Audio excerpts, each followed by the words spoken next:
feel like I was a little more right than you on that one. No, you were. And I was trying to get. I feel like I'm not getting acknowledged. Can I tell you? No, you get the I told you so. I will say this: what I've learned from Dear Shandy over the last 5 years is that. Dear Shandy. Welcome back to Dear Shandy, listeners. Hello, Andy. Hello. How are you today? I'm good. Isn't it crazy that at almost 5 years of doing this, I still mess up? It's amazing. That should make you feel good. Why? Because you're getting older. Yes. You were excited about your outfit today.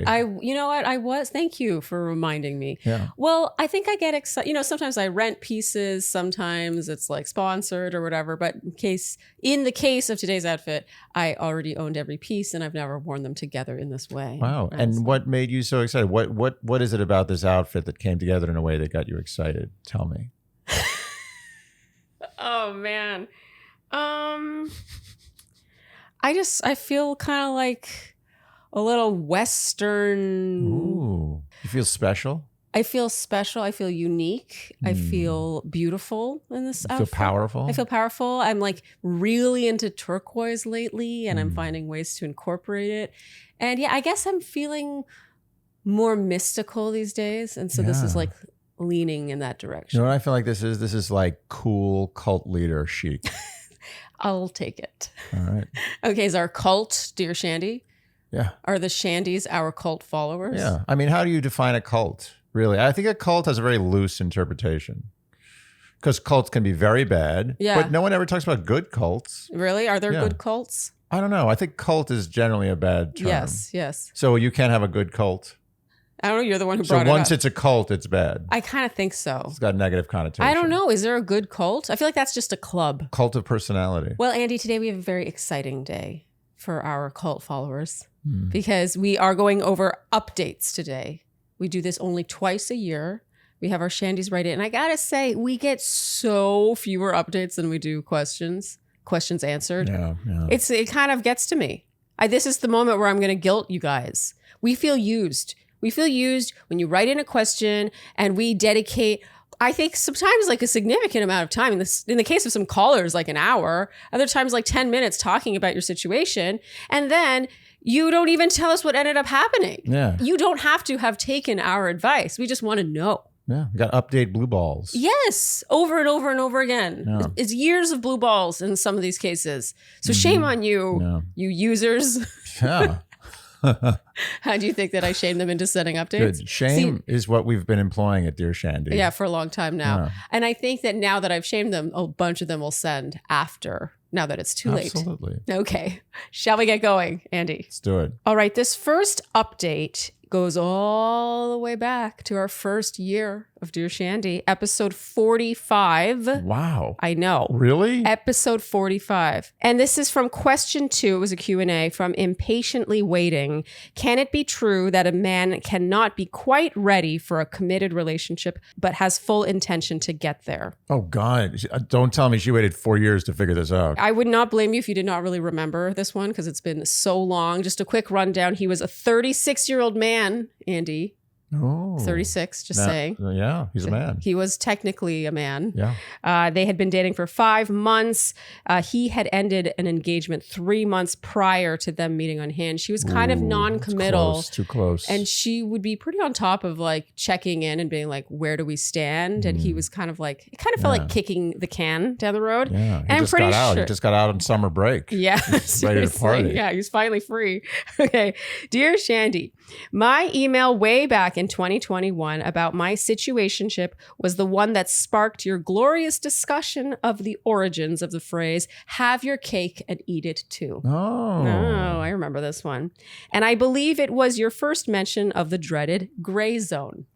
Oh, this was a historic question. Historic episode, a historic question. I remember in the comments, someone aptly pointed out that I had been the best example of having your cake and eating it too, or not having your cake and eating it too, because we had frozen the top of our wedding cake. Oh, yeah. And over the course of several months, maybe not several months, maybe just a few months, I ate the whole thing. And so now we no longer have our cake. So you proved that you can No, have you your cake? cannot have your cake and Oh, eat it too. right. Because I ate the cake, and so we no longer have the cake. Did we determine that was the meaning of you can't have your cake? Yeah. Apparently, it's like cake is so beautiful, and you cannot have it. You can't own the cake. You can't have the cake and eat also it. eat it. Yeah, you have to choose. Interesting. Which are you going to have? In my case, I chose to eat it. Oh, yeah. Why would you? A cake will get moldy. Sort of mice start Well, it's living in in the it. freezer. I think it's sort of simple. But to be honest, I'm going to be honest. I think we keep too much stuff. Yeah, I agree. Everything should be eaten. You should not have anything. You should eat everything. I don't just mean eaten. Even when I think about some of our wedding stuff, like we still have the thing that we broke the glass in. Yeah. Are we supposed to keep that? Honestly, I fantasize about living in a large white house with all windows everywhere. It's got to be, everything's white. It's all windows everywhere you look. This sounds very culty. There's a bed with white sheets. Okay. There's a dinner table. There's a bathroom with running water, everything, all the things you need to brush your teeth, wash your face, toiletries and whatnot.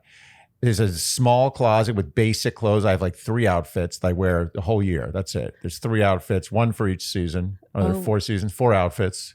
So 12 outfits. Yeah. Wait, 1 outfit for each season or 1 3 outfit outfits? for each season. No, you need 3 outfits Okay, for fine. each I have season. 3 outfits. I have 12 outfits. Yeah. In a closet. 12 tops, 12 pants there's or a shorts. Little fireplace. There's a rug, an area rug, not even, not a big Is it a carpet. gas fireplace or wood burning? It's wood burning. Okay. And that's it. There's nothing. I have nothing. Yeah. Nothing to think about. Oh, what possessions do I tinker with today? Yeah. Or what do I need to buy? What do I need to sell? What do I need to get rid of? What do I need to use? Yeah. Nothing. I got to say, though, for someone who really dreams of such a minimalist lifestyle, you're not really good at throwing things away.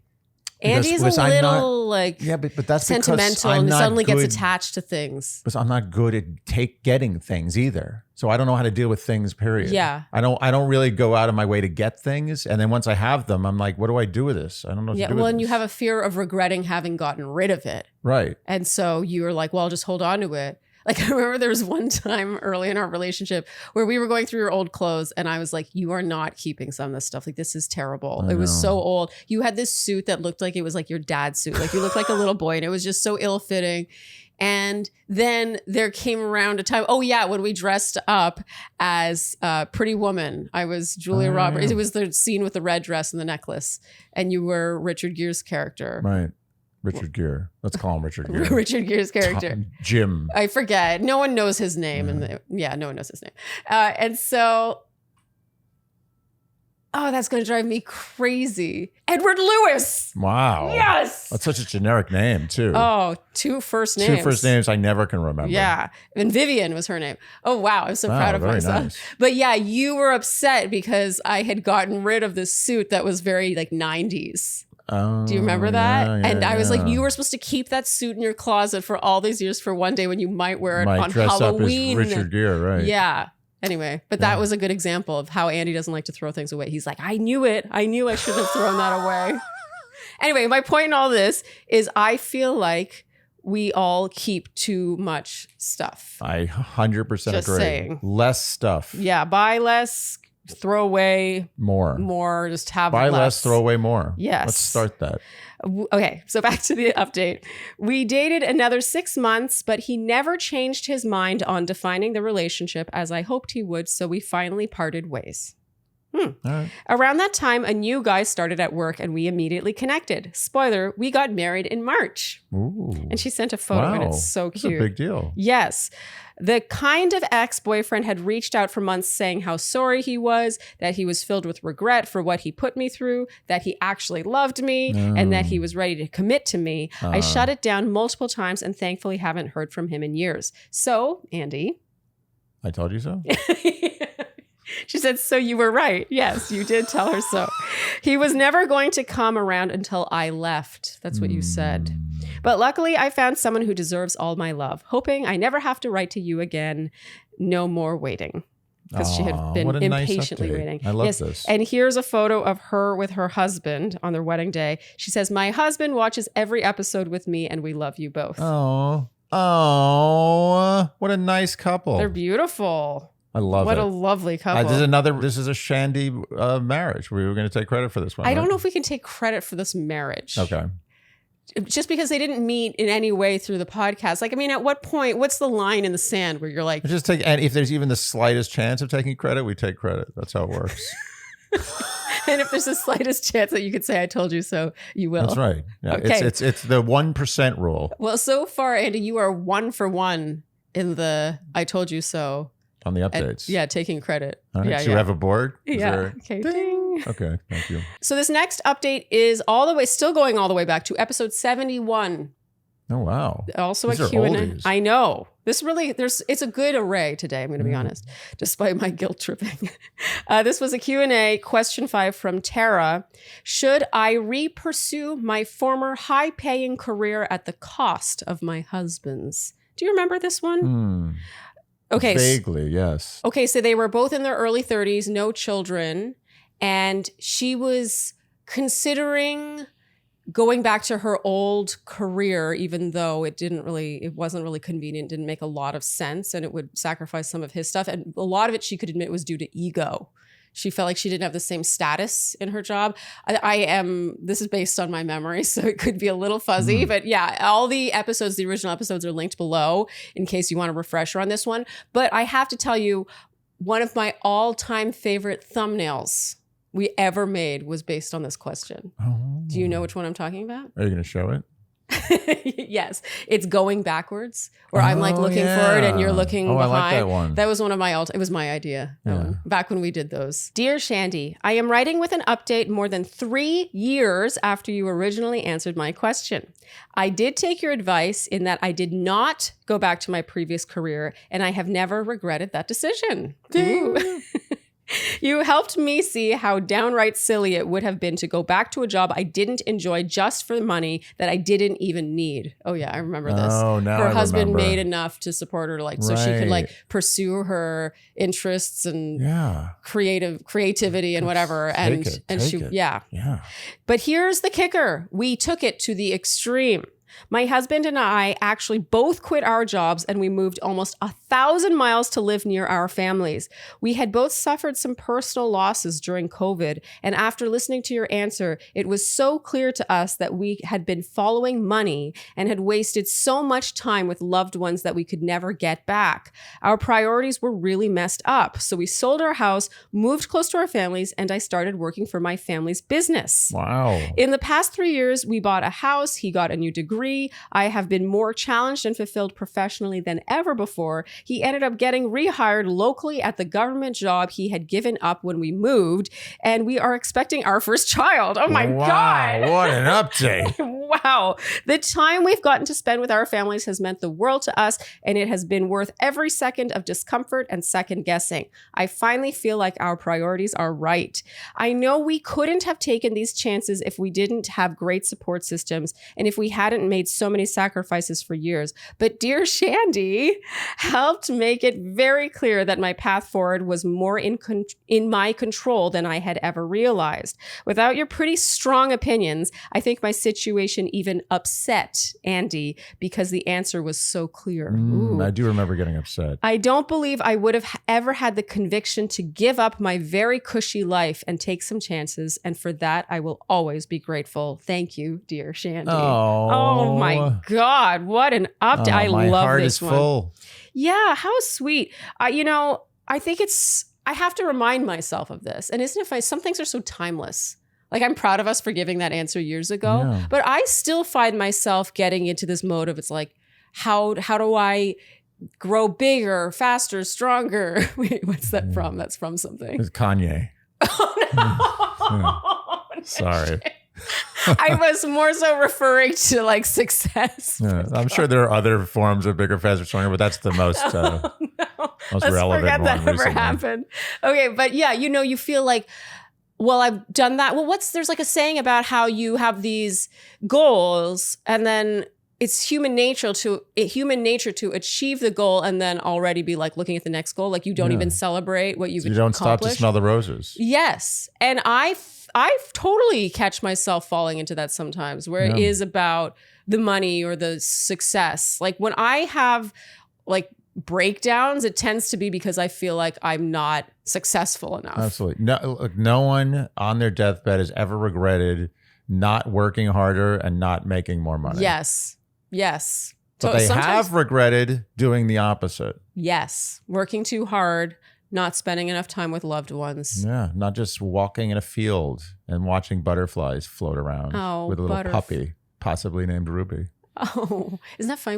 Ruby wasn't even born yet. Wow. When we answered this one. I mean, Ruby was barely born like a few weeks ago. I absolutely love this update. Tara, thank you so much. Congratulations. And all, especially on your baby. I mean, this is some good updates. Yes. Did we have a bunch of these? What do you mean? I mean, are these all going to be good like that? I don't know. We'll find out. Oh. But you're 2 for 2. You know, I'll tell you something. Usually I told you so's are bad.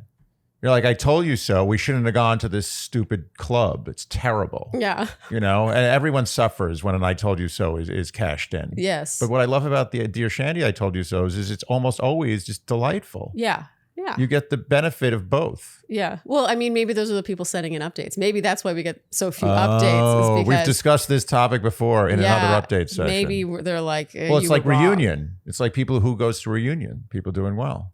Yes. Right? Yes. So you're like, oh, wow, everyone looks so good. Everyone doing so well. Like, why are there only 6 people from my class of 500? But they all look good. They're doing well. Yeah. And then I feel like the last time we talked about reunions, the Shandies informed me that having been student council president, I was the one who was supposed to organize reunions. Yeah, you really dropped the ball there. And so there have been no reunions. That's amazing. I didn't know that. You've killed the reunions for your class. I know no one has I didn't know when I ran for student council president at like 16, 17 years old. You think I was like, oh great, I'm signing up for a lifetime of planning exhausting parties for all of my adulthood. I couldn't agree more, but most people not named Sharleen would have been like, funny. Haven't heard anything about a reunion for my high school in some years. Yeah. And then you look into it and you'd be like, oh, I'm supposed to do it. Why would I look into it? You look at it, you say, hey, anyone know what's going on? There's no reunions happening. To be honest, I'm not really a party planner. Think of all the good times you've killed.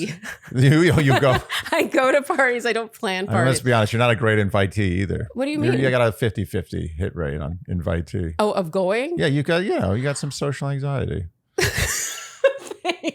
Oh, everyone needs to know that. Oh. I think they already knew that. Yeah, but yeah, I gotta say, I learned this really planning our wedding. Meaning, I didn't plan our. We ended up hiring a wedding planner because I was just so overwhelmed. I'm not a party planner, so I don't know if there's going to be any reunions. But anyway, all this to say, you know what you should do? You should have a huge.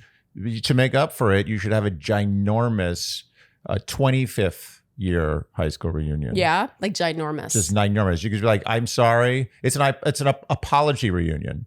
I should have done this for the last, 20 years. Yeah. But now, because of that, this is going to be the best reunion ever. I don't know if I have, I didn't know, who knows this stuff? Is this just common knowledge? I wouldn't have known it either, probably. So I didn't. That feels very American to me. I'm just going to say. It's like, oh, everyone knows student council president plans that party. I got to be honest with you, the person who plans our high school reunions had nothing to do with student council. There you go. I don't know where that came from. All right. Well, I was ready to blame one of my parents not being Canadian. That tends to be my get out of jail free card. It's like, I didn't know this thing that everyone should know because my mother doesn't. Chinese. Yeah. It's not like she was on top of that. Yeah. They don't do reunions in China. Actually, I think they do. Really? Yeah. Knock, knock. Who's there? Hello.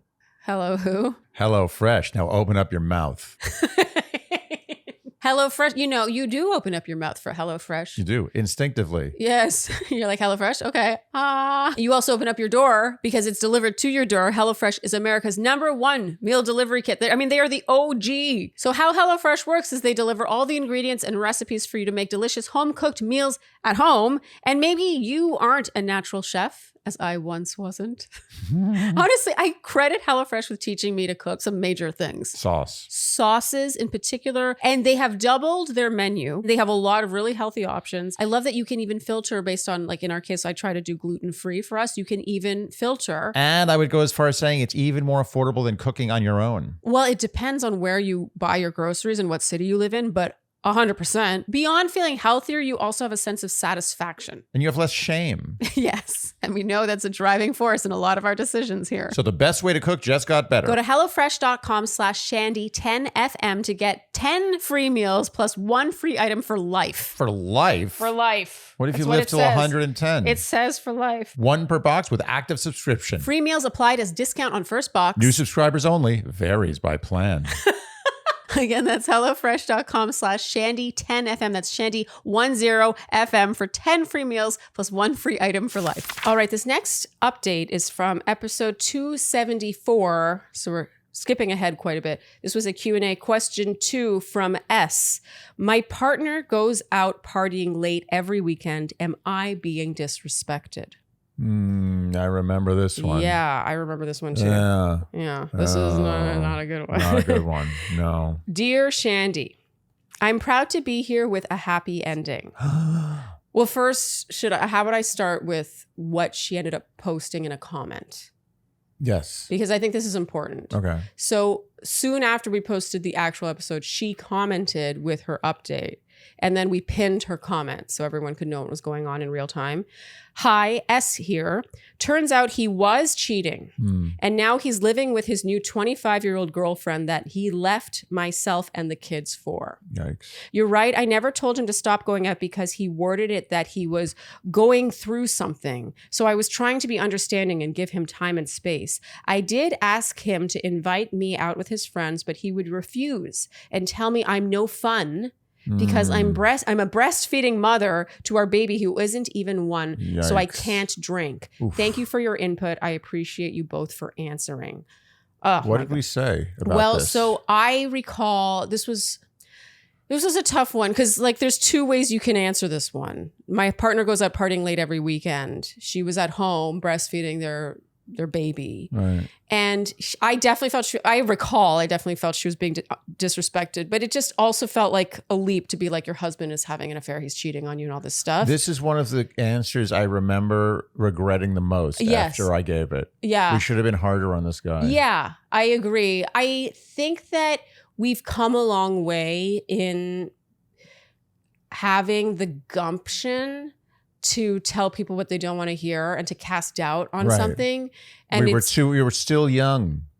Yeah. We were nervous. We were nervous to tell someone. Well, he's the father of her children. Right. Am I going to just, based on his partying lifestyle, be like, yeah, he's cheating on you? That's a lot of responsibility to take on. But now we respect that if it looks like a duck, quacks like a duck, and walks like a duck. Is there a 4th thing? It's those 3 things. It is right? a duck. It's pretty much a duck. Okay, so this is the happy ending. To go back a bit, when I wrote into the podcast, I had a feeling he was cheating, but was in denial. I also didn't know who else to turn to because he told me not to speak to my friends or family about our situation. Interesting that there was a situation for him to tell her not to talk to other people about. Doesn't that already feel... Yeah. So I found out he was cheating. He became extremely emotionally abusive, was lying constantly and treating me like I was a pet he didn't want anymore. Yikes. He would come by once or twice a day to visit the kids for 10 minutes. In that time, I'd be shaking with fear for how he would speak to me. I told a few close friends and a couple family members and everything changed. I had a support system who loved me and constantly told me I deserved better. They helped me gain confidence again that he destroyed over the years. I secretly got a lawyer and a job and started planning my next steps. Oh, this is so inspiring. One day I hurriedly packed up all of the kids and my stuff and we moved into my grandma's house. It was an incredible 2 months of the exact love and nurturing my children and I needed. I found a beautiful apartment, love my job, and the kids and I are very happy. My ex isn't a great human being in general, but has stepped up to be a helpful father, even though he did buy a house for himself and the woman he cheated on me with.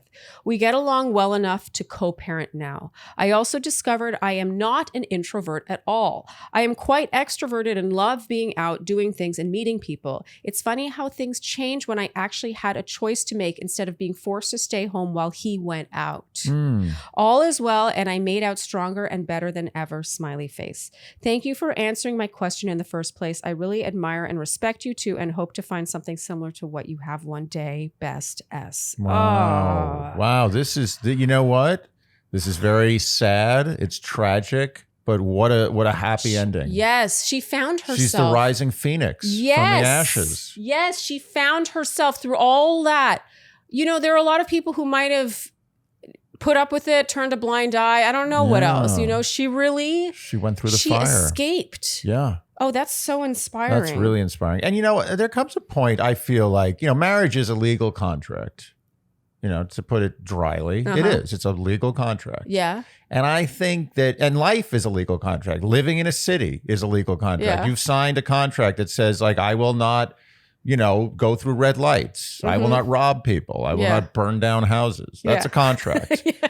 I will not burn down houses. Yeah, that's definitely one of them. But I think that there should come a point where you should be convicted of a felony. Oh, for cheating? It's not just cheating. Cheating is one thing. The whole package. It's the package. It's the premeditated murder of what he was doing. He was basically murdering this contract. He was murdering her well-being. Yeah, with her his behavior, the lying, the excessive cheating, the manipulation, the gaslighting, the abuse. Making her believe she is introverted when she's not. Yes, changing her whole brain circuitry for the negative. This is a crime. Yes. And I know in divorce, oftentimes men have to pay a lot of money. But that honestly, they could do nothing or a lot. And it's always generally the same. It's half.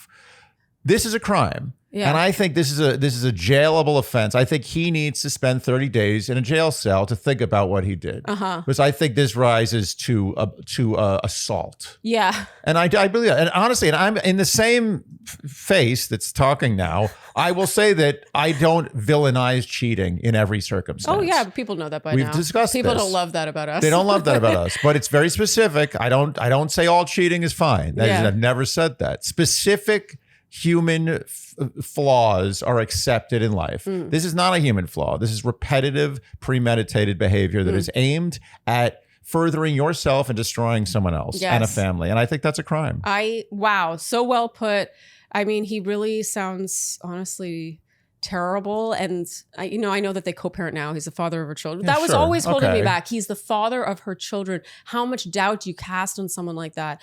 But while she's breastfeeding. While she's breastfeeding their baby who's not even one. Who does that? And I recall at the time, I think she was like 28 and he was like early 30s or something like that. And, you know, we were like, maybe he's like making up for lost time. They'd been together a really long time. Yeah. He never really got his partying out of his system or whatever. And so there was a lot of like, But I gotta say, so they're divorced now, I gather, right? Does she say they're divorced? I mean, or I don't know if they're separate. They're divorced. They're fully divorced. What's the rule on alimony, divorce? I don't actually know this. It's every state is different. State to state. Every state is different. Because I recall he was the breadwinner while she was at home tending to the children, not investing in her career, not, whatever else. And I love that she's gotten a job and she, got her a lawyer and all these things. I love that she really like took ownership of her life. But I got to say, you hear a story like that and you're like, yeah, pay up. Oh, no, he paid. There's no question. He paid. Like she is owed a lot. I'm sorry. Let me tell you something. There are situations where the guy pays up and he's done nothing. Yeah. There's just irreconcilable differences. Yeah. They're like, we don't like each other. We got to end this. But and he pays the same amount as this guy. Okay, so that's my question. I was going to say, if the guy cheats, don't you think he should owe more? I feel like he should. I think divorce is a weird part of law. I think it's messed up, as are many. Look, let me ask you this question. What's a bigger crime? What this guy did, the whole package of what he did, or someone who's really hungry, goes into a deli with a fake gun. He puts his finger under his shirt, like, when you're like 10 years old. And he says to the guy, give me 20. Is that something you did at 10 years old? Yeah, you do stick up. You go like this. You're like, stick him up. I don't know. That's a cute. What a boy thing to do. Yeah, whatever. And the guy takes $50 from the register and leaves. Buys himself some food or drugs, whatever it is.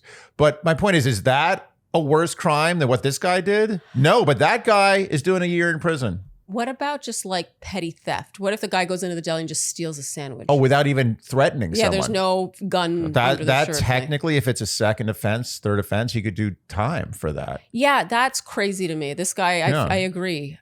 What's the damage to society of him taking, a bag of whatever? I don't know, donuts. Donuts come in a bag? A box of donuts. couple times or sandwich, maybe, maybe a beer. Yeah. Is society damaged so much by that? Yeah, but I feel like theft is becoming a real problem. No, theft is a real problem. Yeah, now. like people. Well, now it's become a terrible problem. Yeah, Sorry, not to go on. No, I think tangent. That was a bad example. Yeah, it's a bad example. Yeah. Okay, but anyway, so back to this. What an inspiring update! We're so happy for you, S, and we feel we learned a lot with your question. Honestly, yeah, we grew a little bit. I think we did grow. We had to become harder. I agree. Harder on infractions of this nature. More clear cut. Yeah. I remember when I saw her comment, my heart just sank. Yeah. I was like, why didn't we go harder on this guy? Yeah. But it's not about us. It's just you don't want this to happen to someone. No, you don't. And when she wrote that comment, it's like, he ran off with his 25-year-old affair. And while she was at home nursing their baby, I was just like, the world is not fair. Yeah. But she came out on top. She was indeed the phoenix, Andy. Yeah. Oh, what a wonderful update. Congratulations, S. Yeah, congratulations. Enjoy this is the fruits of your labor. Yeah. Okay, this next update is from episode 277. This was a Q&A, question 3 from C. As in? Spelled S-E-A. Oh. My friend is now married to my narcissist ex, and I feel guilty she's ended up with him. Help. Do you remember this one? Yes. Do you remember our advice? Stay out of it? I think our general advice was to care less. Yeah. Like buyer beware of her friend. Anyway. Right. Hi, Shandy. I wrote in asking for advice about dealing with a narcissist ex who wanted to remain friends. It was complicated by the fact that we ended up with each other's ex-partners. So we all used to be friends as couples, and there was some pressure to still be friendly. And I remember a lot of people thought it might be Shania Twain. Yeah. Do you remember that? Apparently Shania Twain and her husband broke up and got with a couple friend, like they swapped partners. Yeah. Apparently. Okay. Yeah. I didn't know that until our show. I don't think Shania Twain doesn't strike me as a Shandy. Yeah, I wish, but I agree. Although she is Canadian. Oh. Just saying. That raises the percentage. Likelihood. Yeah. Anyway, I took your advice and have stopped worrying about what they are doing and made sure to have no further interaction. Great. It is definitely freeing to hear an outside opinion that I shouldn't worry about it and can move on mentally. One detail I didn't include was that I hadn't really been firm about my interest in never socializing with my husband. I think it was the embarrassment I felt about still having negative emotions about the ex, because maybe it was some indication that I wasn't fully over the issue. But the issue hasn't come up again because we were sick last potential visit and now have moved even further away from the couple. Nice. So it's not really likely to be an issue anytime soon. So I guess I didn't take one piece of your advice, just happenstance that they'll be avoidable from now on. But I am taking your advice to free myself from the stress of concern over them. I'll write again if I hear they broke up, or maybe I won't because I'm taking your advice and not caring. Smiley face. Thanks again for answering my question, C. I love P.S. I saw some commenters saying maybe I was Shania Twain, who apparently famously married an ex's partner. I am not. Oh. Okay. I like this one. That's great. Yeah, I think that there comes a point in your life where caring less is one of the greatest achievements as a human being. You can't babysit what other people do or who they spend time with. Can't take on all the world's problems. And if you do choose to take on a problem, put your all into it and make it a good problem. It's just like ending hunger. Good, Andy. Thank you.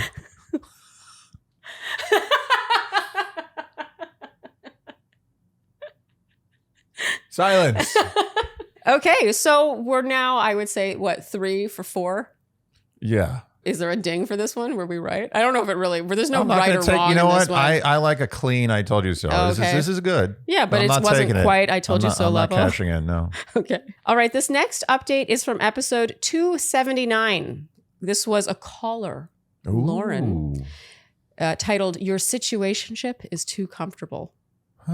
So just a refresher. This was someone who we went, I think, a little harder on. Yeah, that's good. She had briefly dated a guy. It was never really official. And she was attached to his dog. Do you remember that? His dog, Abby. I remember the dogs. There were a couple dogs involved. She had another dog. No, she didn't have a dog. Because I Okay, remember well. part of her advice was get a dog. Because if you're still hooking up with this guy because you want to see his dog. Yeah, get another dog. Yeah, she would volunteer to dog sit for him. And then he would bring the dog over and they'd end up sleeping together. Or Honestly, like now that I have a dog, I'm a little more sympathetic to her cause here, but still same answer. Still same answer. Andy, what you called it was a love triangle with a dog. Yeah. I recall we felt she didn't see the patterns that she was exhibiting. Yeah. Like she was like, well, we weren't sleeping together then, but we were sleeping together this other time. And it's like, oh, but when that happened, I had been, like she was sort of focused on the ins and outs of just how romantic they had been, or they're just more like factual things as though it made a difference in the overall picture, which to us it didn't really. Right. Like she was clearly contributing to this dynamic in our opinion. Mm-hmm. Okay.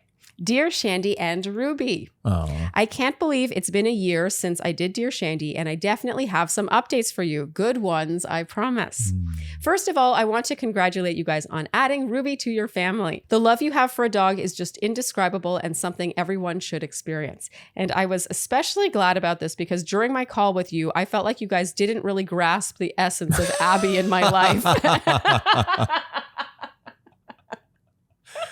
You know, I think she's right. Yeah. We can give this to her. Absolutely. I just said it at the top. Yeah, you did. I feel like now I see it differently. I think the answer would have been the same, but I would have had more empathy. Yeah, but I still think you can have an attachment to a dog and see a dog and not like sleep with the dog's owner. A dog cannot change your life with humans. Yes. They can only change your life with dog. Yeah, it needed to be just like, I want a dog sit, Abby, drop off the dog. Yeah. You're not coming in. He's not part of Abby. Abby's the dog. Yes. He's a human. Yes. Separate. During our call, you guys were really able to read me and call out some of my blind spots. Some of the things that stand out to me are love is a risk. You seem to have your guards up.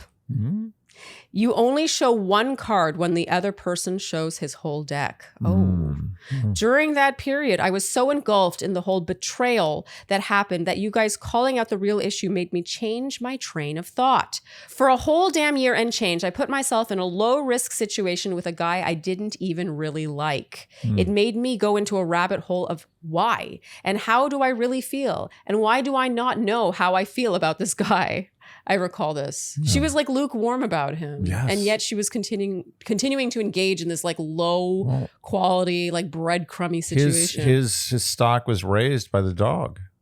He was made and also more I think attractive. by his unavailability. Yeah. By the breadcrumbing. Yeah. Like, I think that if maybe he really did want to go all in, she might have been like, oh no. Yes. With the help of 2 therapists and 1 spiritual counselor, I was able to get some answers. To start off, I realized that I was emotionally unavailable. I honestly did not even know what this really meant before someone diagnosed me with it. I thought it just meant someone who didn't like dating.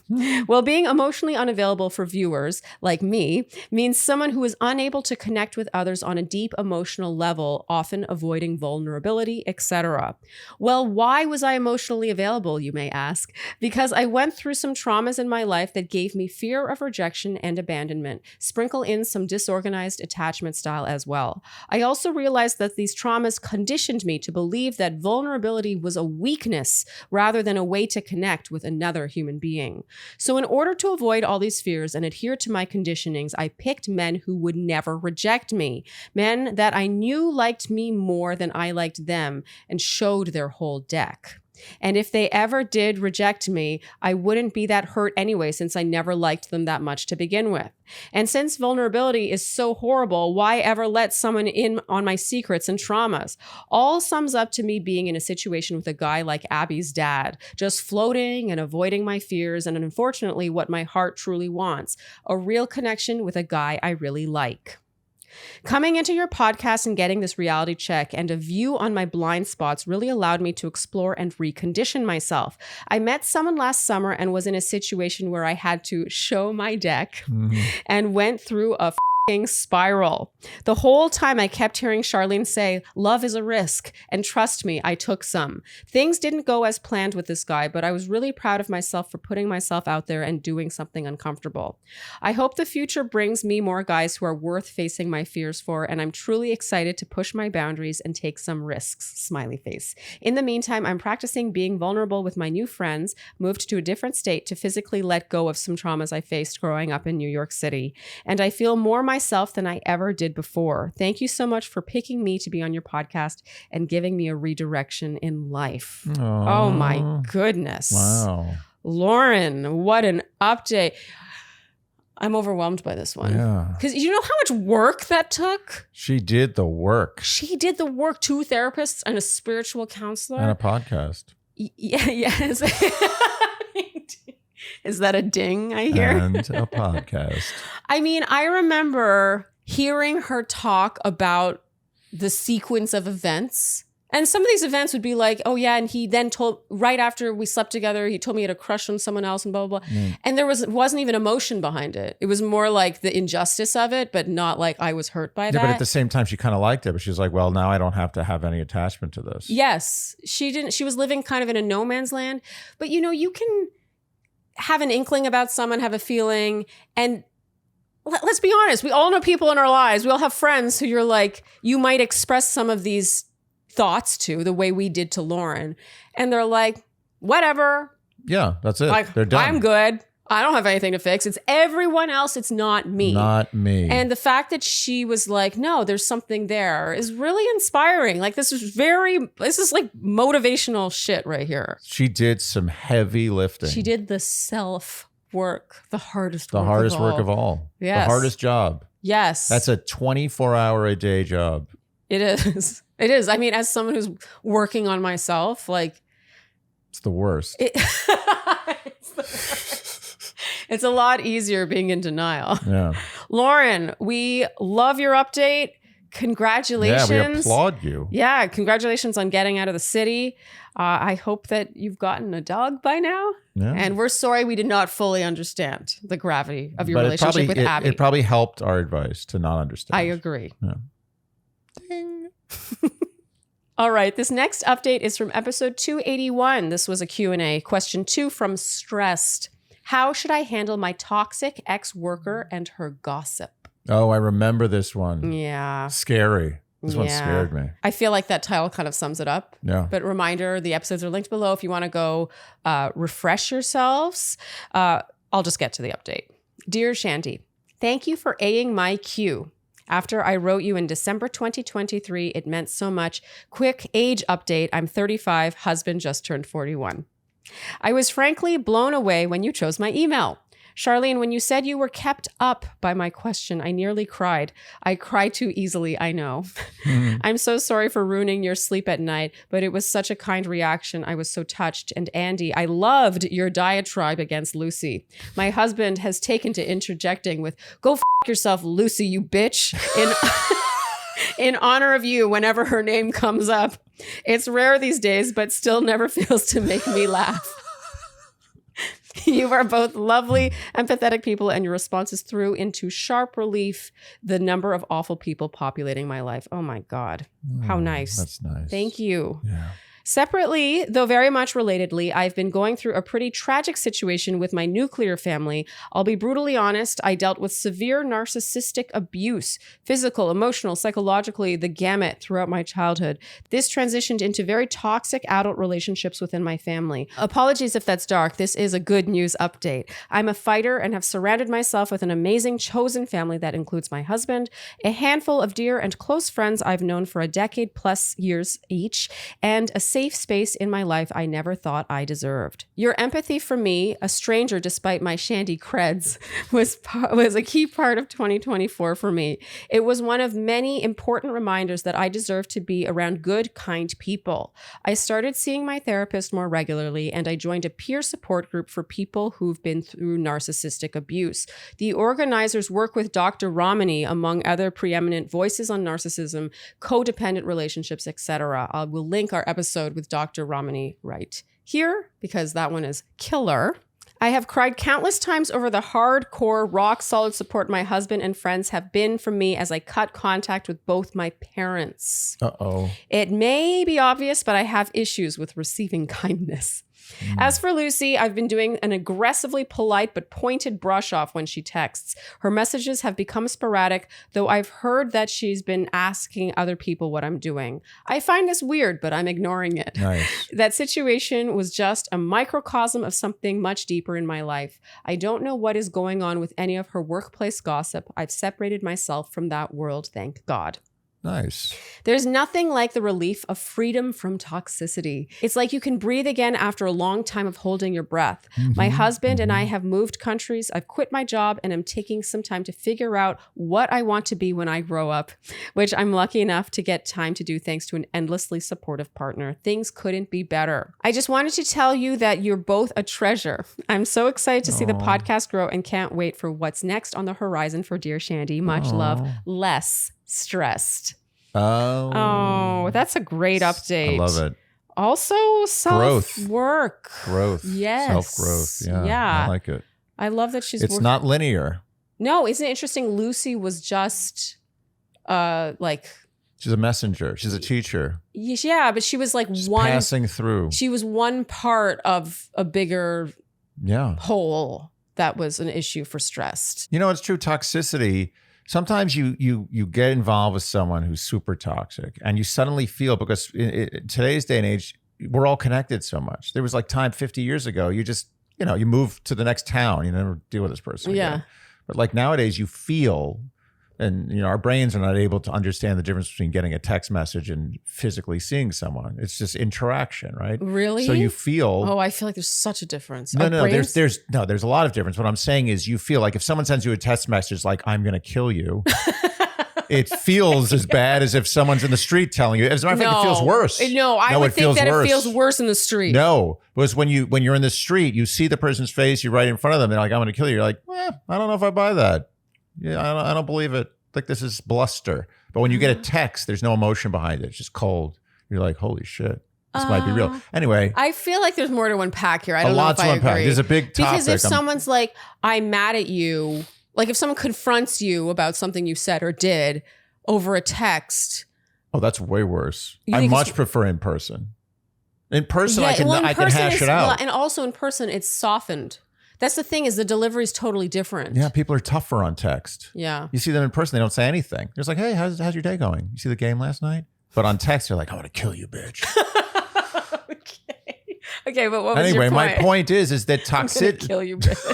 Toxicity follows you everywhere you go. Yes. You can't escape it. You can go to the moon. No, you can escape it. No, you can't. No. Just stay tuned. No, I'm getting there. I am getting there. Okay. You think, I forgot the you think part. You think, you feel like you can't escape it. Yes. Because it's always there. It's on your phone. You can block people, which is close to escaping, but you can be anywhere in the galaxy and still get toxicity from this person.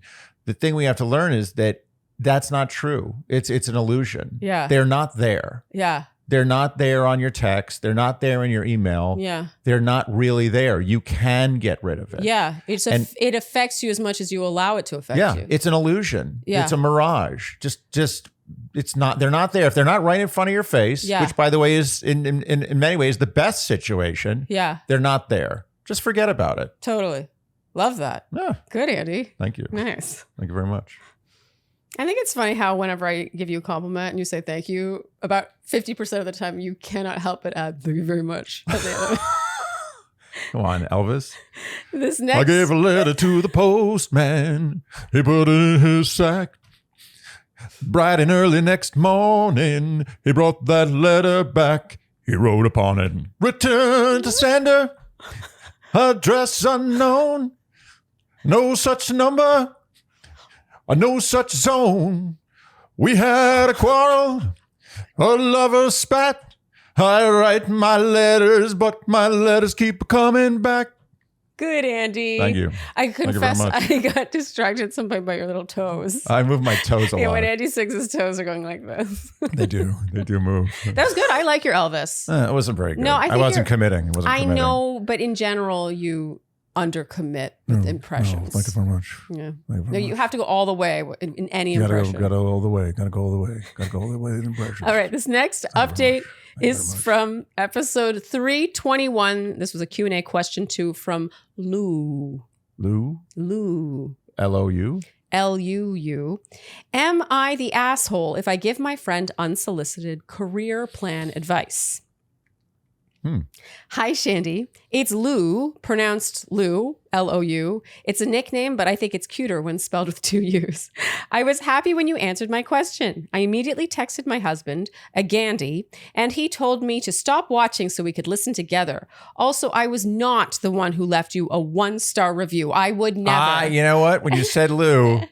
Yes. It was actually Lou with like 10 U's. Yeah, but we did discuss this when we answered her question. We're like, there was a Lou who left us Lou, a very nasty recently. review. Yeah, very nasty. Very nasty, very pointed.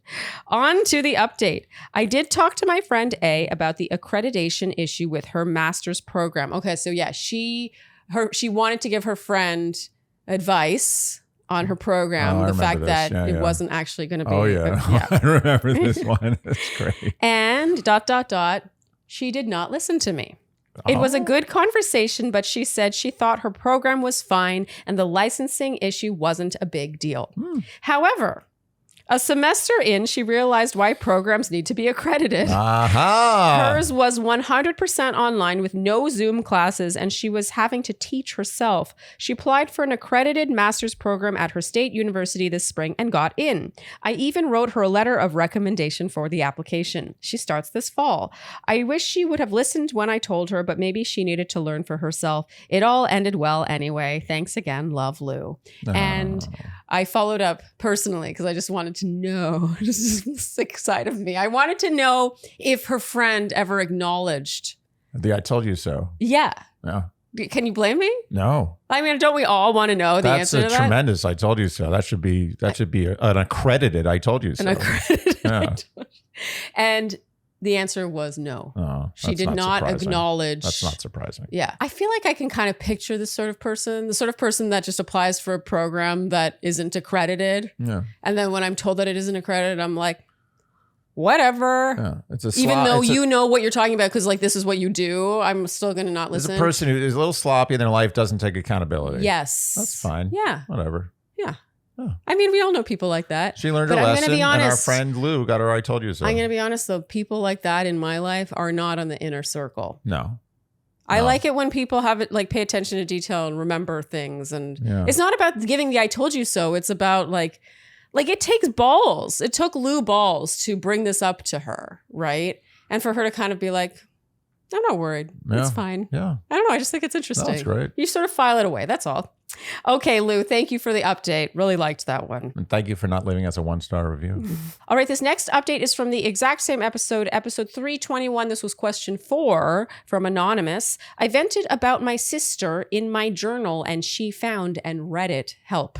Oh, I remember this. Yeah, me too. I don't know if I need to describe it because I think it's kind of self-explanatory. Yeah, it's pretty brutal. But yeah, it was a brutal one. Dearest Shandy, hello, you two. Thank you so much for answering my Q over the summer. It was surreal and cool to hear you both read my question, and you had such insightful takes. Smiley face. Thank you. Oh. As a refresher, I wrote in wondering what the best course of action would be to take after my sister read my journal while I was staying with her. Well, here's what went down. I got the out of Dodge and went to stay with my best friend for 2 weeks right before my new house was ready. Ended up being such a wonderful and nostalgic experience, and I'm so glad I did this. I also temporarily blocked my sister's number as she wouldn't stop calling or texting me. This all happened about a week before a family wedding, her husband's brothers, in Texas. She made it clear that if I went to the wedding, she wouldn't talk to me or allow me to interact with my nieces while there, but also said if I didn't go, it would be, quote, the biggest slap in the face to the family, unquote. Because I knew being there would only lead to more drama, I made the difficult decision to not attend. I was proud of myself because I didn't fake an illness or make any excuses. I told my family why I would not be attending and that these recent events had taken a mental toll on me and I needed to protect my peace. I felt like an adult for this decision and for taking full ownership of it. We eventually, after about a month, came back together to have a conversation about what had happened. While it was clear she didn't totally get it and wanted me to apologize for the things I had said, I would argue putting thoughts in a journal is the opposite of saying something. Mm-hmm. It did seem to be a major wake-up call for her. She has since gone on medication to help manage her anxiety and is kind to my boyfriend. Oh, wow. I want to especially thank Sharleen for pointing out that this age, 27, 28, presents such a great opportunity to really start growing up, setting boundaries, and not apologize for them. Without going into too much detail, I had a pretty difficult and somewhat dark upbringing. I often felt like I had zero authority in my own life and didn't really feel any ownership over it. I would so easily give others power. Now I'm really working on living my life in a way that feels good for me. Thanks, Shandy, for the push. Smiley face. Love y'all. Aw. I mean, that update is not surprising. I mean, I'm happy about how it turned out. Yeah. I think that people wait till it's like a happy ending before they send updates. I'm realizing. It's a self-fulfilling prophecy. Yeah. It's like the reunion. Yeah, totally. But I like this update. I think that could have gone much worse. Yeah, and I love that she moved out of her sister's house. She's like, I don't need this. Yeah. I have an issue. It's kind of like, do two wrongs make a right? Like the sister is snooping in her diary and then getting angry at her about it. It's like, but you were snooping in my diary? Yeah. I don't know. It's kind of like a... Well, it's like now the modern issue we have here is someone snooping through your phone. Yes. Finding text messages. Yes. Flirty text messages. Yes. Who's more wrong? Yeah, but that's, to me, that's even different though. Flirty text messages, like you're catching someone cheating on you, like they're betraying you. To me, a journal is like, it's therapeutic. Right. You're not putting your dick in someone else for therapy. It's extremely personal. Yeah, like you're working. Depends. There's therapy involved in that too. Your journal is a personal space for yourself. No one else is meant to see that other than you. No, that's a crime. I actually think it's a literal crime. Really? Yeah, I think looking at someone's diary is really. I remember when I was little. Shit up now. When I was little, I had a diary with like a little key. I thought it was like so big that I had a key, and then I realized that all the diary keys are the same key. Oh, really? Yeah. I think you probably just put a paper clip in there and get rid of it. It wasn't that difficult to open, to be honest, but I felt very secure about it. I love that she talked about taking ownership back of her own life. And if someone demands that of you because they're doing you some favor, like letting you stay at their house, then like don't stay at their house. Because I'm sorry, staying at someone's house does not give them a right to read your journal and treat you like shit. No, it barely gives them a right to take a dump in your toilet. Barely. Exactly. So unnecessary. All right, this next update is from episode 346. We're getting more recent now. Yeah. This was question 5 from S. How do I befriend my online match turned coworker? So you may recall she had briefly dated a guy online and then ended up working in the same place where he worked on the same floor. Right. Mm-hmm. Okay. And there was a moment where she like bumped into him and his friends playing table tennis. Right. And then like something was said between them and then they all looked at her and she wanted to befriend them. I remember we talked about the kind of company that has table tennis. It's got to be a tech company. Right? Yeah. Yeah. It was like Google or Facebook or something. Yeah, table tennis. Yeah, that's hip. If you have enough money and just space. If you have enough, that's what I'm saying. Money, space. If you could just have a whole area for ping pong in your office, you're doing well. And if you're doing that well, you're probably in tech. If we ever have enough space, which is our dream. You want a ping pong table? Well, here's the question. Ping pong table or pool table? Ping pong. Really? Yeah. I think pool. You know what? I've grown tired of pool. Yeah, but you're so good at pool. Maybe that's Andy why I've is grown tired. so good at pool. The first time we played pool together, I was a little turned on. I remember that. We should play more pool. That's what we got to do. Yeah. More pool. No, Andy was he was like making balls like jump. He was like having them spin in a certain direction so that they would like, it was so insane. I was like, what is this superpower I didn't know about? Well, I didn't realize how turned on you got by my pool playing. But my ping pong playing doesn't turn you on, right? Well, because I'm basically as good as you. You're pretty good at ping pong. Yeah. I'm a little better than you. But pool, there's no contest. Like I'm nowhere close. And what you can do with pool, if I'm honest, is way more impressive than what you can do with ping pong. Yeah, no, I agree with that. And I think Andy, we're getting a pool table. We're getting a pool table. The direction and speed of the spin of the balls. Need I say more? We're getting a pool table. Okay, so back to befriending the ex guy. I mean, they weren't even really boyfriend, girlfriend. They were date acquaintance. Yeah, what do you call someone who you went on like a couple of dates with? A what do friend. You call? Like acquaintance. Honestly, I think in her case, that might have been one date. Dalliance. A dalliance. Barely. Dear Shandy, thank you so much for reading out my email and answering my questions so thoughtfully and giving me some truths that was needed at the time of sending through the email. First off, I was so excited to hear you read out my question. I paused for a second and couldn't believe it. Isn't it cool to think that we can give people that moment? Wow. From our living room? Not to give away where I work completely, but I do not work in the tech industry. Oh. It's just a really cool place to work with table tennis.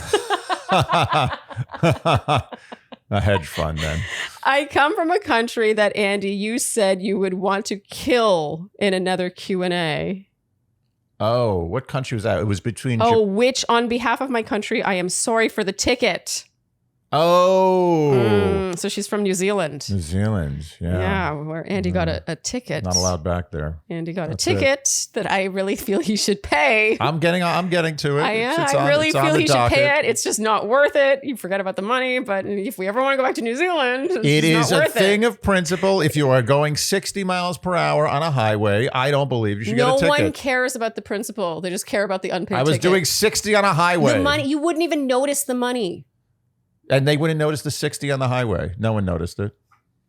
It's a reasonable highway speed. This is not a time to be a rebel, Andy. No, it is. I think this is the time. This is the biggest. When did you say you would want against. To kill? I come from a country that, Andy, you said you would Remember want to kill. We did marry, kill. It was Japan, New Zealand, or some other place. Oh my God. There was so not enough context for that. Okay, yeah. So marry, kill. You would kill New Zealand. You would Ireland. No, you would marry Ireland. Marry Ireland and Japan. Yeah. Japan is obviously the one I would fuck. Yeah. So ridiculous. Okay. I needed the straight up advice that you guys gave, as when I told my friends around me, they all said maybe it was fate that we were to run into each other again, which gave me this false narrative in my head. I loved the plug the energy leak idea and have been doing that since, not allowing him to take up too much of my energy or time. With the job, I was not permanently employed there when I emailed though, but have since gained permanent employment at this company. The one thing I am still aware of is how often I am running into this guy on a weekly basis. Sometimes it's 5 or 6 times a day, very much unplanned and slightly strange. However, a positive has been that I have become friends with his friends at work. They would come up to me and chat to me, and they are very lovely people. I hang out with them on our lunch breaks, and I'm glad to have made friends. I have made friends with them not to gain access to the other guy, but because it has been nice to chat to others and focus my energy on that rather than a man who is not worth it. I think it kind of sounds like she's usurped his friends. Oh, totally. I went back on the dating apps recently. He came up and I immediately swiped not interested. So thank you so much for answering my question and giving me the pep talk I needed, but was not receiving from others in my life. From S. Still on the hunt for love. No. That's nice. That's great. Yeah. Great That's update. Good. Yeah. Get on with it. What kind of a company has a ping is a pong really table? cool place? A company that operates in a place with very low rent, or a company that operates in a place with high rent that makes a lot of money. All right. Love that update. Thank you so much, S, and congratulations. Enjoy. Or a company that makes ping pong balls or ping pong tables. Yes. Or paddles. What else is in it? Or nets? You think the nets are made separately? Yeah. Oh, you think there's a net ping pong company and then there's a table? I just feel like nets, you have to now source the thread, like the So you think rope. the nets of a ping pong table are made by a separate company, and then there's one company that just distributes ping pong tables as a whole set and everything, but there's a company that's like, we're the ping pong table net company, and then we're the ping pong table company. I don't know about that. I think ping pong's not a big enough. I just feel like a net, it's such a different material. So at that point, you have a whole separate assembly line. It's definitely a separate set of skills to make the ping pong net. The ping pong table is easy. That's just a slab of wood with some paint on it. Yeah. And you got some legs on it. That's easy. Maybe there's a leg company too. Probably is. Subcontracted. Glad we got to the bottom of that. I feel like you're slightly giving away what you do, Andy, by talking about this stuff. I feel like you're slightly giving away what I do by talking about this stuff. All right. This next update is from episode 351. This was question 3 from Natalie. My friend owes me $1,000 and is now ghosting me. Help. I remember this. I am so glad we're getting an update to this one because I had a big reaction to this one. And we disagreed. Yes, Andy. we did. I remember Do you recall? I remember if you lend money to friends, it's a gift. Period. Yeah, you felt like the friend felt shame. You were kind of... It's not that you were defending the friend. I am not defending the friend. What Yeah. the friend did is shitty. Yes. There's no question. But buyer beware. If you lend money to the friend, give them an amount that you're okay with losing. Yeah. Because always consider lending money to a friend a gift. Okay. Yeah. And meanwhile, I felt that anyone who could take that kind of money from someone and then... Like it was just such a large amount of money. It's not like something you just forget about. And she let her take her on vacation. And then for her to handle that interaction by just ghosting her, like not even just saying, hey, I'm like, I just felt like this person wasn't a friend. I completely agree. But this is the problem. You create the evil by giving an amount of money that will make you feel bad about losing. You don't. Yeah, but no, I'm not blaming her. I'm just saying it's a cautionary tale. The person who didn't pay her back sucks. Yes. It's a shitty move, and she went about it shittily. But what I'm saying is this whole situation would have never arisen had she just given her an amount of money that she didn't care about. That's all I'm saying. I'm not saying it's not two wrongs, no right. I'm just saying that you're making. Beware. The thing that I also have to add to this, in case anyone didn't hear that one or just needs a refresher, is that the money was for a vacation that they took together. It wasn't like, oh, I can't pay my rent. Nope. Can you cover me? It was for something completely unnecessary. If I was her, and I believe knowing my past self, I said this in the question, I would reconsider my friendship with this person. Yes. Okay. Let's hear what happened. I'm really excited about this one. Hi, Shandy.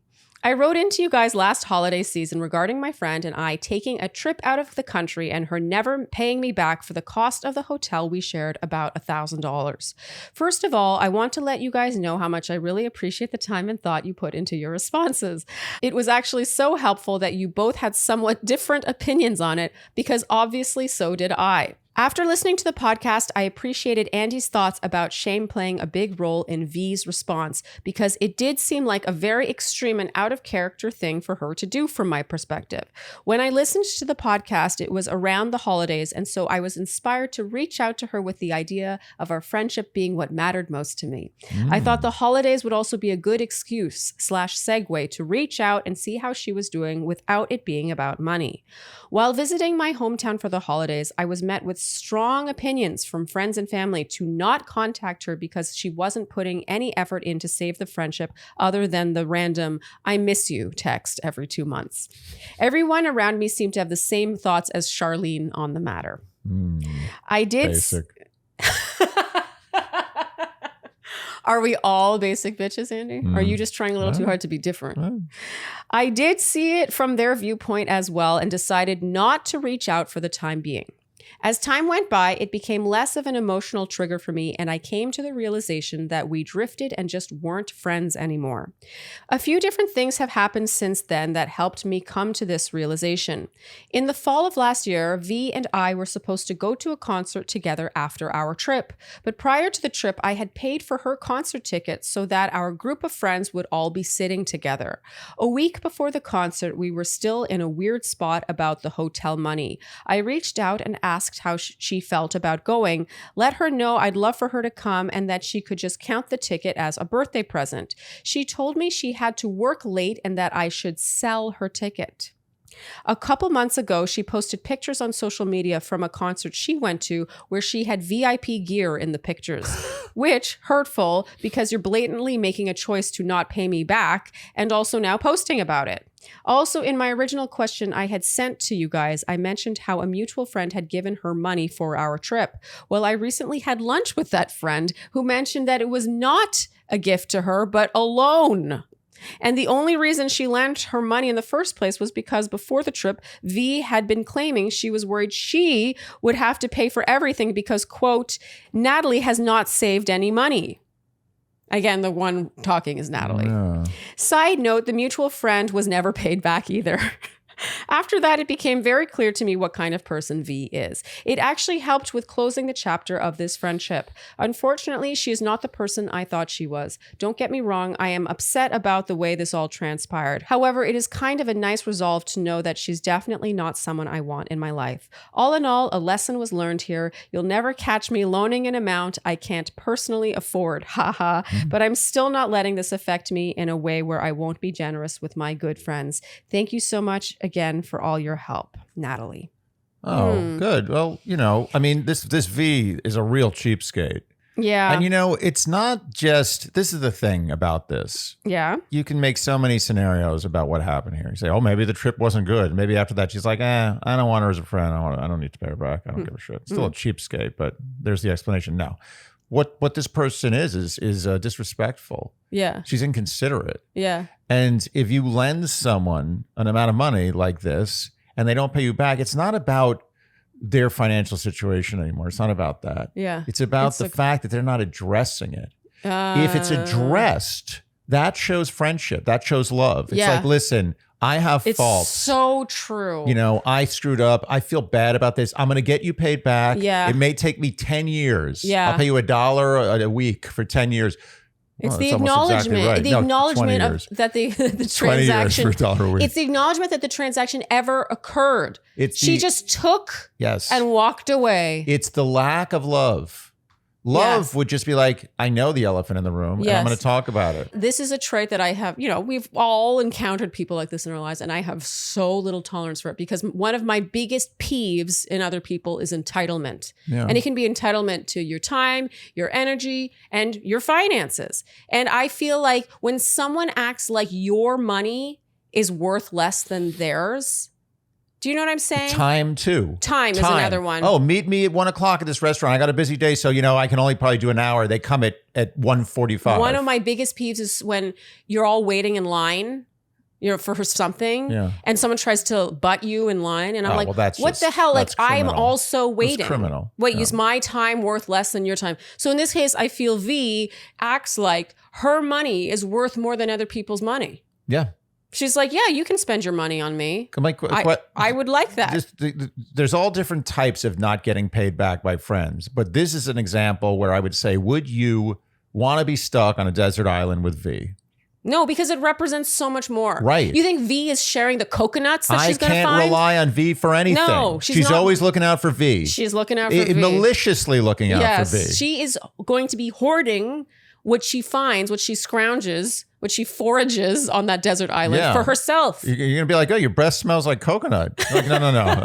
I just got weird bad breath. Yeah, it smells like coconut. My bad breath smells like coconuts. Yeah, she's the kind of person who, I'm trying to think, like on Survivor, this probably happens. On Lost, I think it happens. She's like hoarding She's stuff. A snake. She's a serpent. She's a snake. Yeah. I'm sorry, I'm saying it. I kind of feel like I was a little more right than you on that one. No, you were.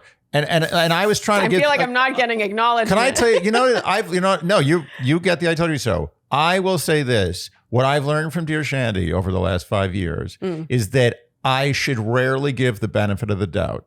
When I feel when it looks like a duck, quacks like a duck, walks like a duck, it's almost 99.9% of the time a duck. Yeah. And I've stopped doing that. I just say what I know is right now. I'm done with this nuance. I gotta say though, we both have a tendency to give the benefit of the doubt, but I think it's just about different topics. So for me, the money one really got me, but there've been other ones where, it's the other way around. Okay, we'll move on. Thank you so much, Natalie, for the update. Good update. $50. That's my policy. All loans are $50. All right. This next and final update is from episode 383. So quite recent. This was caller Sarah. How do I regain the power in my open relationship? Oh, yeah. Do you remember Sarah? I do remember Sarah. So yeah, Sarah was in a polyamorous, I feel like even using the word polyamorous in this context was a little generous, but a poly relationship with a guy in another city. And she wanted, I think, more, and was just like, it sounds like she felt that she had an anxious attachment style that was being exacerbated by how he wasn't very communicative. But I actually think I don't even know if it was her anxious attachment style. Like, who wouldn't anyone be would anxious? Yes. Okay. Dear Shandy, I listened to the episode back waiting to take notes like Sharleen predicted I would. However, I was very touched and shaken by the emotion Sharleen showed at the end. I couldn't necessarily see it then either, but I am starting to see how your emotion is rooted in a cry for me to gain more self-love and self-worth. We did talk about that during the call, but even after, it didn't fully hit me that that was what I needed to do. The update to my situation is not a very fun one, but here goes. My boyfriend, 32 male, who lives in Seattle, let me know a couple of days ago that he started seeing someone in his own city. That person is more of a monogamous-oriented person, and he wants to try monogamy out with her. Thus, he and I could not be together anymore. He also said he was going to break it off with this other relationship who lives in another state to fully be monogamous with this new person. I am definitely hurt right now and feel misled about how polyamory functioned for him. Right? I'm like, isn't polyamory. No, this isn't polyamory. cheating. He was just like, It's just cheating. It's just cheating. Yeah. Like, he is misusing the word polyamory. He's giving polyamory a bad name. Yeah, it's called adultery. It's not called polyamory. He was just casually dating her and pretending he was in a relationship with her by calling it polyamorous. Yeah, polyamory. Don't worry about it. He confirmed people's most baseless assumptions about polyamory, that it's just a pit stop until people find their real relationship worth settling down for. I think that's totally true. Yeah, absolutely. This time it definitely feels like he cheated on me because he didn't tell me when he first started seeing this person and instead just came out to me out of the blue wanting to break up, having made all the decisions by himself. I'm trying to remember all the reasons you said in the first place this relationship wasn't one to keep investing in, and trying to focus on building up my self-worth and self-confidence. I know it's a long journey, and if I wasn't going to do it myself, I have definitely been forced by circumstances now. I just want to thank you both for taking me as a caller and listening to me. You validated what I was feeling and also gave really good advice. Sometimes people aren't in the best position to take that advice, even though we seek it out, and that was definitely me. I will definitely be focusing on everything we talked about now and everything my friends are also telling me in order to move on and not pine after him. I hope you have a good day. Thank you, Sarah. Have a good day. What if we were reading this at night? This is interesting because she said, this is not a very good update. I think this is a great update. This is exactly what she needed. This guy gave her a gift. She wasn't going to do it herself. No, she he didn't have the gave her strength. the gift of freedom. Yes. He released her from this crappy situation. This is a great update. Weight. He cut the weight. There was a giant cartoon-like chain, ball and chain. I mean, the chain comes first. It should be called a chain and ball. Let's call it chain and ball. Yeah, but it's really the ball is the focal point. Right, the ball is the main thing. The chain is leading to the ball. Right. It's the ball and the chain. Yeah, it's not like the chain and the ball. Right, you're right. I was thinking what comes first from the leg. Plus, you know what rolls off the tongue? You know what? It's a chain. It's a ball and chain. Yes. You're right. This ball and chain, he came in with a giant axe and he went boom. And she was released. Yes. This is a great ending. I completely This is the agree. best ending possible. I think, you know what the worst ending is? Is he told her, you know what? I really have stronger feelings for you. I'd like to see you now once every 6 weeks. Yes. Like, well, you know, why is this? Yeah, or he's just like, or he starts dating a third girlfriend. Yeah, he's like, I have a third girlfriend and now I'm complete. I feel like you and me are good. But you're 1/4 of my relationship. I'll come visit you on your birthday every other year. Yeah. Oh, remember that? He missed her birthday because there was another girl visiting. Are you kidding me? Oh my God. This was huge chopping of the chain on the ball. Yes. And as much as I really, really liked Sarah, but I think that the journey, she is just at the very starting. She's at the starting line. Okay, like it went bang and she's like got one step in. That's the journey of self-love. Like she is so at the start of that. Is it? That I don't know if she was ever going to do this. Nope. Or if, it might have taken months. It might have taken years. It was going to take a long time. She wasn't ready to end it. Because she was afraid that she wasn't going to find something. This is just me making assumptions, but I'm pretty sure I'm right about that. She didn't feel worthy of what she wanted. So she wasn't going to end the thing that she had. Right. And so I could not agree more with you. This is the biggest gift. She has been released And sometimes it needs being done by someone else for it to happen at all. We always end, it's interestingly, all of these updates episodes always end with like a really inspiring one. For some reason, it just happens that way. And it's interesting that she sees this as a sad update. Oh, no. Girl. It's celebratory. The beginning of your life. If you wrote us and you were like, "Oh, we're still trying to make it work," God. You know what? We wouldn't have included the update. Well, that would have been one is too negative. Yeah. So read into that. Seriously, hear our response to this. We're celebrating you. So hopefully you can find ways to celebrate this, even though I know there's going to be loneliness and you're going to feel rejected. But now, like, think about that feeling of anxiety you had of wondering if he was like how in this he was, why he wasn't prioritizing you.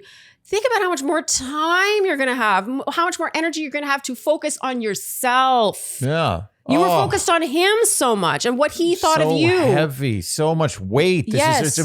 She had a 15-pound dump in her colon. Can you imagine how good that feels? God. Oh, if that comes out clean. When it's that extreme. Oh, my God. Sarah, enjoy being 15 pounds lighter. Yeah. God, Auntie. This is an interesting number to use for a colon situation. I think some people have that much in there. Yeah. I've heard stories. I've heard stories, too, that apparently, like, when it's really backed up, you can, like, feel it through their stomach. Yeah, and they have to do an extraction. You can't just put it out the right way. Yeah. You got to go in. Yeah, you got to surgically remove it. I've heard about this. There's a woman in India. There's like 25 pounds in there. Yeah, this is one of the things I do. I read stories about people having their poops removed. Okay. Well, Sarah, enjoy being lighter. And seriously, I think already from the tone of your email, I sense, I worry that you're looking at this through a like negative lens. She's like, oh, well, if I wasn't going to do it, now it's been done for me. Yeah. You have been given a gift. Be grateful for that and take all this newfound free time and energy that you've been spending on him and start investing it into number one. That's all I can say. As opposed to number two, which is now out. Exactly. Okay, Andy, that is a wrap for this updates episode. I wish we had balloons for that one. If you enjoyed what you heard today, you know what we will ask of you, and that is to like, subscribe, hit the notification bell, follow us on Instagram and TikTok, leave us Apple and Spotify podcast ratings and reviews. Tell your friends and generally do all the things you do to support a podcast you enjoy. If you are wondering how we could answer a relationship question of yours, you can just email it to dearshandy@gmail.com. And if you have had a question answered on Dear Shandy and you have not submitted an update, this is us re-shaming you. What are you doing? Yeah. Get on the bandwagon, please. Even if it's bad. Otherwise, we have blue balls. We don't like that here. No one likes that. Okay, that is a wrap. Thank you so much for tuning in, and we'll see you next time on Dear Shandy. Bye-bye. Oh, really waiting to the last second. Ruby. Oh, yay. Wow. That was a clear choice today. Come on, Ruby. Come over here. That's right. Okay, you wave now.